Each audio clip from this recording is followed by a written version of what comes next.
ہاں ہم چھوٹا کہہ رہے ہیں، حالانکہ موسیٰ علیہ السلام کو جو معجزہ دیا گیا وہ ایک اہم معجزہ ہے، ید بیضاء سے موسیٰ۔ عیسیٰ علیہ السلام کو معجزہ دیا گیا کہ وہ مردوں کو زندہ کر دیتے تھے اور مادرزاد اندھے اور کوڑی کو شفا دے دیتے تھے، یہ بڑے معجزے تھے۔ لیکن اتنے بڑے معجزے جو مطلب دکھائی پڑ رہے ہیں کہ لاٹھی جو ہے وہ کوٹ ڈال رہے ہیں تو اژدہا بن جا رہی ہے، لیکن اس معجزے کے سامنے، قرآن مجید کے سامنے، وہ چھوٹا معجزہ ہے اور بہت چھوٹا ہے۔ مطلب یہ اتنا بڑا فرق ہے کہ جیسے مطلب یہ حصی معجزات جو ہیں وہ جیسے بچوں کے کھیلنے کی چیز ہو، اور یہ قرآن مجید تو سمجھ لیجئے کہ پورا کا پورا انٹلیکچول معجزہ ہے کہ ذہن کو اب وہ دور گیا جب خالی دیکھنے والی چیزوں سے متاثر ہونا تھا لوگ، ابھی سائنس ٹیکنالوجی اور بہت انٹلیکچول ایرا آنے والا تھا۔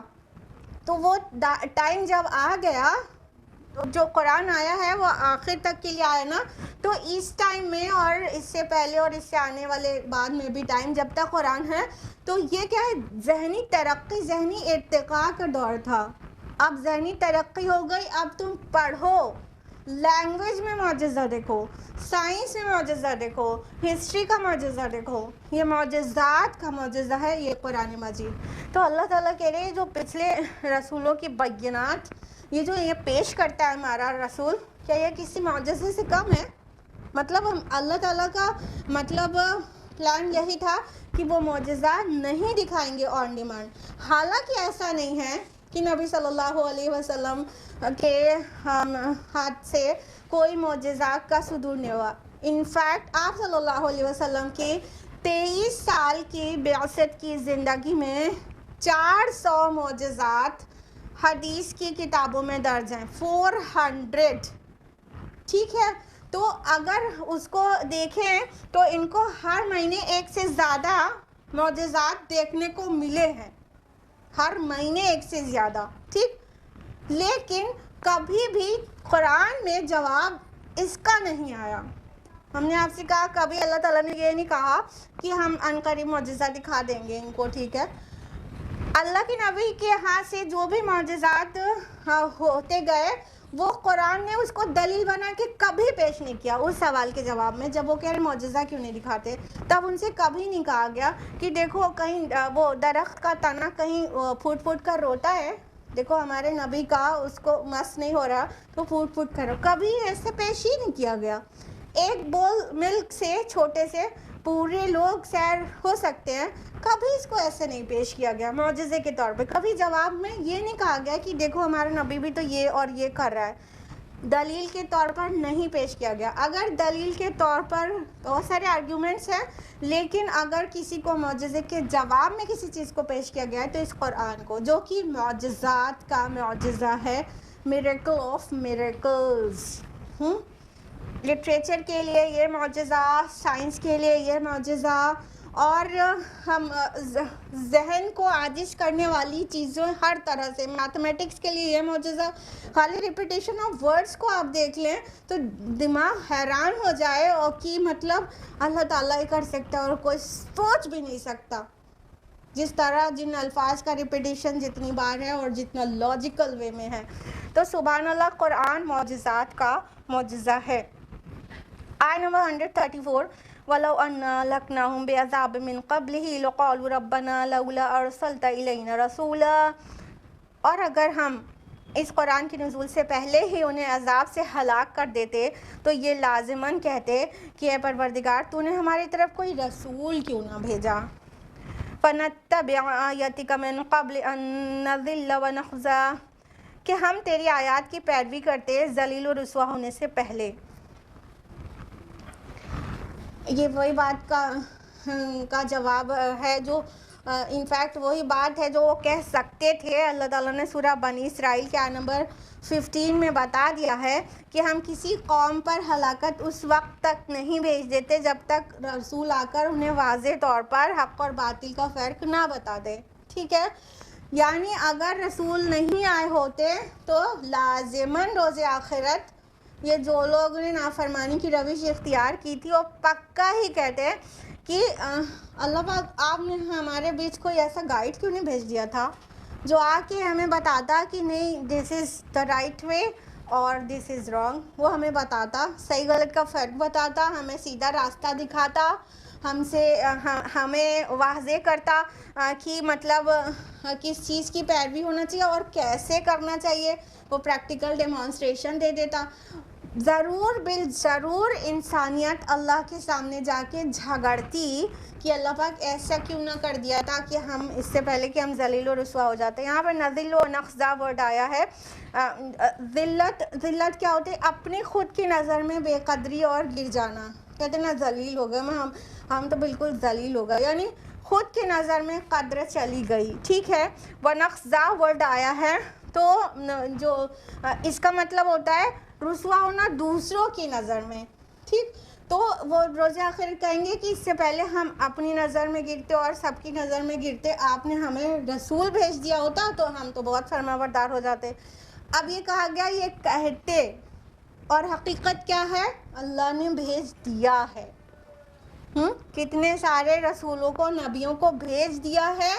تو رسولوں کے بارے میں کہا ہی گیا نا، رسولا مبشرین و منذرین لئلا یکون للناس علی اللہ حجۃ بعد الرسل. سورہ نساء میں کہ رسولوں کو ہم نے بھیجا خوشخبری سنانے والے اور آگاہی کرنے والے بنا کر، تاکہ رسولوں کے بھیجنے کے بعد انسانوں کو اللہ پر کوئی حجت، کوئی الزام باقی نہ رہ جائے. یہ وہی حجت کی بات ہو رہی ہے کہ وہ بالکل ہی جا کے جھگڑتے تو اللہ تعالیٰ نے تو پہلے ہی بھیج دیا رسولوں کو نا. دیکھو یہ ہمارا رسول ہے اور یہ آپ کو حق کی طرف بلا رہا ہے، آپ اس کو پہچانو اور اس کے بتائے راستے پر چلو، کامیاب ہو جاؤ گے. کیسے کرنا ہے اس نے پریکٹیکل ڈیمانسٹریشن بھی دے دیا. یہاں صلاح کا ذکر آ رہا ہے، کیسے صلاح قائم کرنا ہے وہ نبی صلی اللہ علیہ وسلم نے پڑھ کے دکھائی، صحابہ نے سیکھ لی اور اس کے بعد ہم تک پہنچ رہا ہے وہ پورا طریقہ نا. قرآن سے تو ہم نہیں نکال پا رہے ہیں نا صلاح کیسے کرنا ہے. ایک رکعت میں 1 سجدے ہیں، 2 سجدے ہیں کہ 4 سجدے ہیں، یہ قرآن سے ہم کبھی نکال ہی نہیں سکتے. وہ ہمیں رسول کے پریکٹس سے ہی پتہ چلتا ہے اور وہ حدیث سے ٹرانسمٹ ہوتے ہوتے ہم تک پہنچ گیا. ٹھیک. تو اللہ تعالیٰ نے یہ انتظام تو کر دیا ہے کہ ایک شخص ایسا رہے گا ہر قوم میں الگ الگ ٹائم میں، جب تک اس کی تعلیمات زندہ ہیں تو دوسرا نہیں بھی آئے گا، لیکن تعلیمات بالکل ہی مسخ ہو جاتی تو دوسرا رسول آ جاتا. اور پھر آخری رسول کی تعلیمات ایک تو قرآن مجید محفوظ ہے، ساتھ میں رسول اللہ صلی اللہ علیہ وسلم کی احادیث بھی جتنی زیادہ محفوظ ہیں، دنیا کے کسی بھی انسان کی تعلیمات کو اتنا نزاکت اور اتنا ٹیکنیکل ڈھنگ سے کمپائل اور کمپوز کر کے نہیں رکھا گیا ہے سوائے ہمارے رسول صلی اللہ علیہ وسلم کی تعلیمات کے. اس ڈگری میں مطلب کسی کی بھی سینس کو پریزرو نہیں کیا گیا ہے، چاہے وہ کوئی اور رسول ہی کیوں نہ ہو، عیسیٰ علیہ السلام ہی کیوں نہ ہو. ہمارے رسول صلی اللہ علیہ وسلم کی تعلیمات احادیث کی شکل میں پریزروڈ ہیں اور حدیث ٹیکنالوجی پوری ہے کہ اس کی ریٹنگ کس طرح سے وہ محفوظ ہونا ہے. تو رسول تو آ گیا، اس نے تو سب کر کے دکھا دیا، اب بس اس کو فالو کرنا باقی ہے. اب یہ والا آرگیومنٹ تو بیکار ہو گیا کہ ہم اللہ تعالیٰ سے کہہ دیں گے کہ آپ رسول بھیج دیتے تو ہم سدھر جاتے. آ گیا رسول، اب سدھر جاؤ. آیت نمبر 135 قل کل متربص فتربصوا. ہاں فرما دیجئے ہر ایک انتظار میں ہے، پس تم لوگ بھی انتظار کرو. فَسَتَعْلَمُونَ مَنْ أَصْحَابُ الصِّرَاطِ السَّوِيِّ وَمَنِ اهْتَدَىٰ. تو ان قریب تم لوگوں کو معلوم ہو جائے گا کہ کون سیدھی راہ پر ہیں اور کون ہیں جو ہدایت یافتہ ہیں. فرمایا کہ سبھی لوگ انتظار میں ہیں، تم لوگ بھی انتظار کرو. یعنی کہ بہت لوگ دیکھ رہے ہیں نا، جب سے یہ دعوت اٹھی ہے مکہ میں تب سے بہت لوگ انتظار کر رہے ہیں، دیکھیں اس کا انجام کیا ہوتا ہے. ایک نیا دین لے کے آ گیا ہے محمد صلی اللہ علیہ وسلم، ایک نیا دین لے کر آ گیا ہے، دیکھیں اس کا انجام کیا ہوتا ہے. تو بہت لوگ انتظار میں ہیں. اب تمہیں نہیں ماننا ہے، تم بھی انتظار کرو. بات اس انداز میں نہیں کہی گئی ہے کہ اچھا ٹھیک ہے چلو تم بھی انتظار کرو ہم بھی انتظار کرتے ہیں، دیکھو کیا انجام کیا نکلتا ہے. یعنی انجام پتہ نہیں ہے، کنفیوژن میں یہ بات کہی گئی ہے. یہ انداز یہ نہیں ہے، انداز یہ ہے کہ تم کو تو ماننا نہیں ہے، تم اپنی شامت کا انتظار کرو. تم ماننے والے نہیں ہو نا، تو اب تمہیں اللہ تعالیٰ واضح کر دے گا. تم اپنی شامت آنے کا انتظار کرو. بہت لوگ انتظار میں ہیں، میں بھی انتظار میں ہوں، اور تم بھی انتظار کرو، اور تم دیکھ لینا کہ کون سیدھے راستے پر ہے اور کون ہدایت پر ہے. یعنی یہ تو مکی پیریڈ تھا، مدنی دور میں کتنا واضح ہو گیا کہ کون سیدھے راستے پر ہے. ابھی 1 سال سے کچھ زیادہ ہی ہوا تھا، بس 1 سال، اور بدر پیش آئی، 313 اصحاب نے 1000 کی قلع کما کر دی. ہاں واضح ہو گیا نا حق پر کون ہے. اسباب، ذرائع اور تعداد یہ سب فیل ہو گئے اور ایمان کا پرچم لہرا گیا. تو اس طرح بہت جلدی واضح ہو گیا، اور 8 سال میں مکہ فتح ہو گیا. مکہ سے نکلنے کے بعد مدینہ پہنچنے کے صرف 8 سال کے بعد مکہ فتح ہو گیا. وہی لوگ جو کہتے ہیں کہ مطلب لیٹس سی ان کا ہوتا کیا ہے، سب نے دیکھ لیا کہ ان کا ہوتا کیا ہے، ہو کیا گیا ہے. 10,000 کی فوج فاتحانہ مکے میں داخل ہو جاتی ہے، اور کسی کو گردن اٹھانے تک کی مطلب ہمت نہیں ہے. ٹھیک، تو یہ تھا کہ تم بھی انتظار کرو، ہم بھی انتظار کرتے ہیں. اور یہ تو دنیا کا انتظار تھا، وہ تو دیکھ ہی لیا جس نے دیکھ لیا. اور آخرت کا انتظار بھی ہے، اور وہاں پہ جو ابدی بادشاہی ملے گی وہ بھی ثابت کر دے گی کہ کون ہدایت پر تھا، کون سیدھے راستے پر تھا، اور کون گمراہی میں پڑا تھا. اللہ تعالیٰ ہم سب کو ہدایت اور صراط مستقیم پر چلائے. اللہ تعالیٰ ہم سبھی کو قرآن مجید پڑھنے، سمجھنے، غور و فکر کرنے، عمل کرنے کی توفیق عطا فرمائے. آیت نمبر 135 کمپلیٹ ہو گئی، اس کا مطلب سورہ طٰہٰ مکمل ہو گئی. بارک اللہ لی و لکم فی القرآن العظیم ونفعنی و ایاکم بالآیات والذکر الحکیم. آمین یا رب العالمین. وآخر دعوانا ان الحمد للہ رب العالمین. والسلام علیکم ورحمۃ اللہ وبرکاتہ.